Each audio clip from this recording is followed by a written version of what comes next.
नमस्कार। आप सुन रहे हैं एमआर आवाज़ समाचार बुलेटिन। मैं मनीष मानेका आपके साथ हूँ। आइए जानते हैं आज के प्रमुख समाचार। पहला, भारत में मौसम परिवर्तन के कारण बाढ़ और सूखे की स्थिति। दूसरा, संसद में महिला आरक्षण बिल प्रस्तुत। तीसरा, स्वास्थ्य मंत्रालय द्वारा कोविड-19 के नए वेरिएंट को दी चेतावनी। चौथा, स्टार्टअप के लिए सरकार द्वारा घोषित की गई नई रणनीति। पांचवा, भारतीय क्रिकेट टीम की जीत पर भारत में उत्साह का माहौल। आइए जानते हैं हम इसको डिटेल से कि पहला, भारत में मौसम परिवर्तन के चलते बाढ़ और सूखा। साउथ इंडिया के कई राज्यों में हाल ही में आई भारी बारिश के कारण बाढ़ की स्थिति उत्पन्न हो गई है। वहीं उत्तर के कई हिस्सों में सूखे जारी है। भारत मौसम विभाग ने आगामी दिनों में चेतावनी दी है कि दक्षिण पश्चिमी मानसून के चलते केरल, उत्तराखंड में भारी से भारी बारिश हो सकती है। वहीं तमिलनाडु के कुछ हिस्से और मध्य प्रदेश के कुछ हिस्सों में सूखे की स्थिति बन सकती है।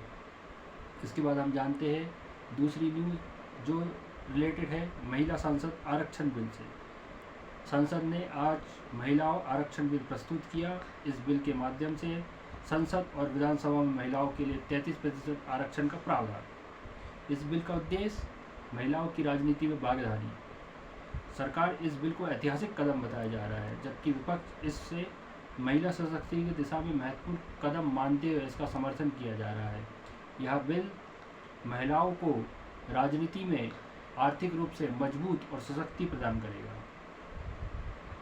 अब जानते हैं हम स्वास्थ्य से रिलेटेड न्यूज़। स्वास्थ्य मंत्रालय द्वारा कोविड-19 के नए वेरिएंट की चेतावनी दी है। भारत सरकार में द्वारा हाल ही में भारत में हुए महामारी के बाद जन्मे नए वेरिएंट NS47 को मंत्रालय द्वारा नई महामारी का रूप देखा जा रहा है। सरकार द्वारा साफ संदेश है कि कोविड-19 अभी तक पूरी तरह समाप्त नहीं हुआ है। हमें अभी भी सतर्क और सावधान रहने की आवश्यकता है। इसके लिए सरकार ने पुनः जनता से निवेदन किया है कि वह मास्क पहने, हाथ धोए, सैनिटाइजर करे और 2 गज की दूरी का पालन अवश्य करें।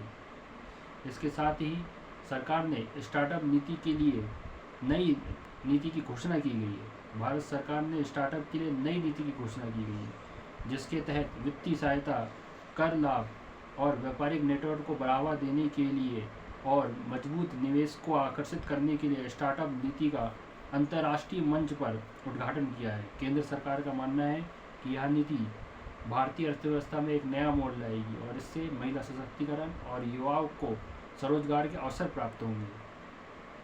इसके बाद आइए हम चलते हैं और जानते हैं खेल समाचार। भारतीय टीम द्वारा जीती गई ऑस्ट्रेलिया सीरीज का पूरे भारत में जश्न मनाया जा रहा है। जगह जगह पटाखे फोड़े जा रहे हैं और एक दूसरे को लड्डू बांटे जा रहे हैं। इंडिया ने यह 5 दिवसीय क्रिकेट मैच श्रृंखला को 5-1 से अपने नाम किया है। टीम कप्तान द्वारा प्रदर्शन पर खुशी जताई जा रही है। वहीं इस टीम की जीत का परिणाम सभी की सहयोग की भावनाओं को बताया जा रहा है। तो ये थे आज के प्रमुख समाचार। आप सुन रहे थे एमआर आवाज़। अधिक जानकारी के लिए हमारी इस वेबसाइट www.mrawaaz पर लॉगिन करिए और अपने सुझाव हमें प्रस्तुत करिए। धन्यवाद।